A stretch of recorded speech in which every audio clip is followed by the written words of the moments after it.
Student, आज हम देखेंगे जनपद और महाजनपद पाठ छठवां इतिहास में। यहाँ पे देखो 6.1 जनपद, 6.2 महाजनपद और 6.3 मगध साम्राज्य का उदय।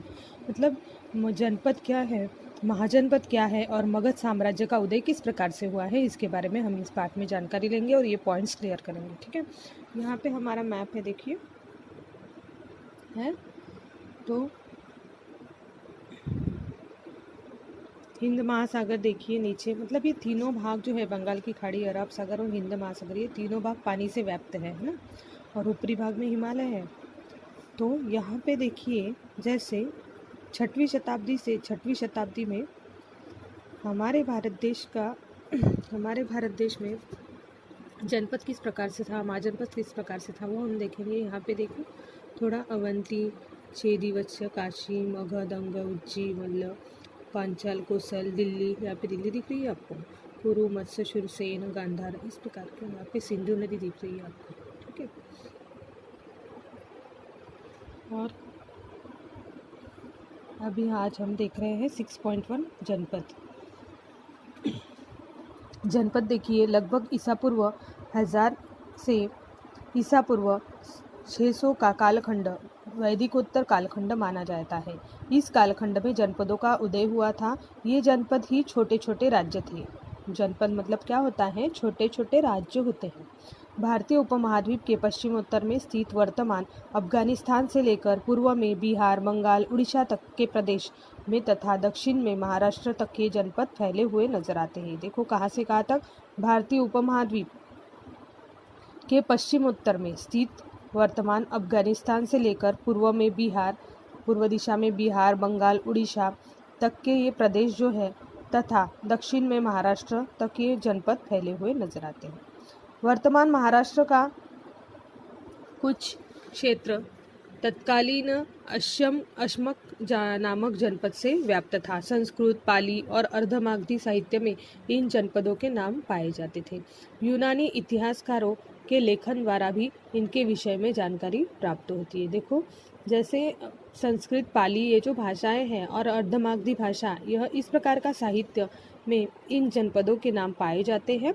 यूनानी इतिहासकारों के लेखन द्वारा भी इनके विषय में जानकारी प्राप्त होती है।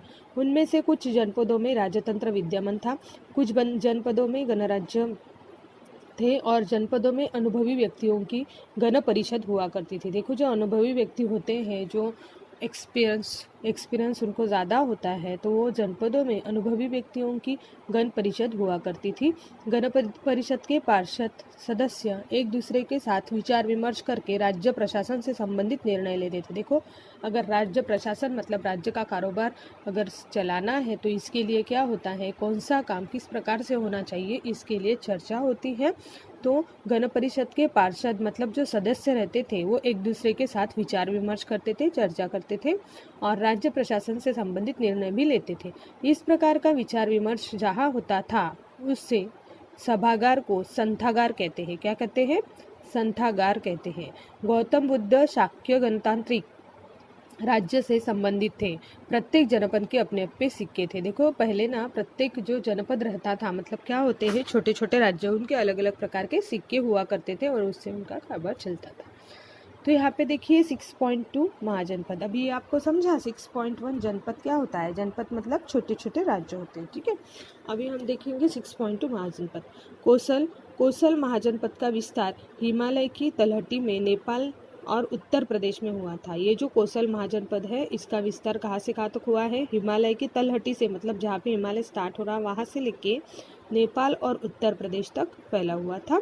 इस राज्य के श्रावस्ती, कुशावती और साकेत नगर विख्यात थे। यह जो राज्य था, कौन सा राज्य है ये, कोसल। तो इसके श्रावस्ती, कुशावती और साकेत, यह जो नगर थे राज्य में, वो विख्यात थे।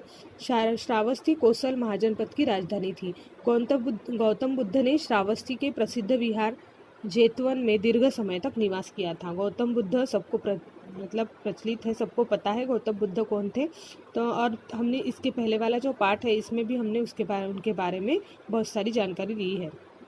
गौतम बुद्ध ने श्रावस्ती के प्रसिद्ध विहार जेतवन में दीर्घ समय तक निवास किया था। कौशल नरेश प्रसेनजीत वर्धमान महावीर तथा गौतम बुद्ध का समकालीन था। ये जो कौशल नरेश, नरेश मतलब राजा होता है, कौशल का जो राजा था प्रसेनजीत, वो वर्धमान महावीर तथा गौतम बुद्ध का समकालीन था। कौशल का राज्य मगध में विलीन हुआ, फिर ये कौशल जो राज्य है ये मगध साम्राज्य में विलीन हो गया। अभी वत्स्य देखिए, वत्स्य महाजनपद का विस्तार उत्तर प्रदेश के प्रयाग अर्थात इलाहाबाद के आसपास के क्षेत्र में हुआ था। कोसम अर्थात प्राचीन समय का कौशाम्बी नगर था। ये कोसम मतलब वत्स्य महाजनपद का विस्तार कहाँ से कहाँ है? उत्तर प्रदेश से लेके प्रयाग अर्थात इलाहाबाद के आसपास के क्षेत्र में हुआ था। कोसम अर्थात प्राचीन समय का कौशाम्बी नगर था। यह एक महत्वपूर्ण व्यापारिक केंद्र था। कौशाम्बी के 3 अति धनवान व्यापारियों ने गौतम बुद्ध और उनके अनुयायियों के लिए 3 विहारों का निर्माण करवाया था। ये कौशाम्बी के 3 अति धनवान व्यापारी थे और उन्होंने क्या किया? गौतम बुद्ध और उनके जो अनुयायी वर्ग थे उनके लिए 3 विहारों का वहाँ पे निर्माण करवाया था। कौशाम्बी नरेश उद्यान गौतम बुद्ध कौशाम्बी नरेश उद्यान गौतम बुद्ध का समकालीन था और उद्यान राजा के पश्चात वत्स्य महाजनपद का स्वतंत्र अस्तित्व बहुत समय तक बना नहीं रह सका। इस महाजनपद को अवंती महाजनपद के राजा ने जीत लिया। ये जो महाजनपद है, कौन सा महाजनपद है? वत्स्य महाजनपद। इसको अवंती महाजनपद के राजा ने जीत लिया था। अभी हम देखेंगे अवंती। मध्य प्रदेश के मालवा प्रदेश में अवंती प्राचीन महाजनपद था। मध्य प्रदेश एमपी की बात की जा रही है तो मध्य प्रदेश के मालवा प्रदेश में अवंती प्राचीन महाजनपद था। उज्जैनी मतलब अवंती नाम से जाना जाता था। उज्जैन नगरी अवंती की राजधानी थी। उज्जैनी महत्वपूर्ण व्यापारिक केंद्र था। अवंती नरेश प्रद्योत वर्धमान महावीर तथा गौतम बुद्ध का समकालीन था। देखो, अवंती नरेश मतलब अवंती का जो राजा था प्रद्योत वर्धमान महावीर तथा गौतम बुद्ध का समकालीन था। अवंती नरेश नंदीवर्धन के कार्यकाल में अवंती महाजनपद मगध साम्राज्य में विलीन हो गया। ये जो अवंती नरेश है, क्या नाम है उनका? नंदीवर्धन। तो उनके कार्यकाल में जब उनका कारोबार चलता था, उनका जब कार्यकाल था, उसमें अवंती महाजनपद मगध साम्राज्य में विलीन हो गया। चले देखती है अभी मगध साम्राज्य में क्या होता है। बिहार में पटना मतलब गया शहरों के आसपास के क्षेत्र और बंगाल के कुछ क्षेत्र में प्राचीन मगध महाजनपद था। देखो, बिहार में पटना, तो पटना में गया शहरों के आसपास के क्षेत्र और बंगाल के कुछ क्षेत्र में प्राचीन मगध महाजनपद था।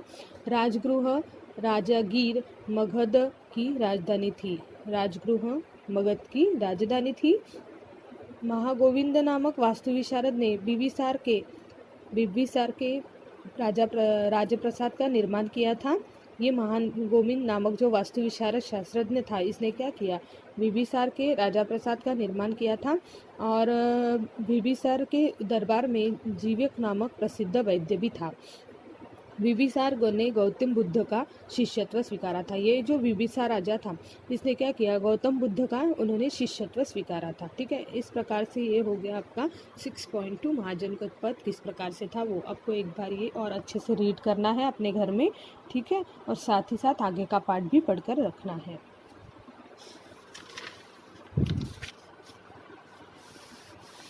कुछ जनपद धीरे धीरे अधिक बलशाली बन गए।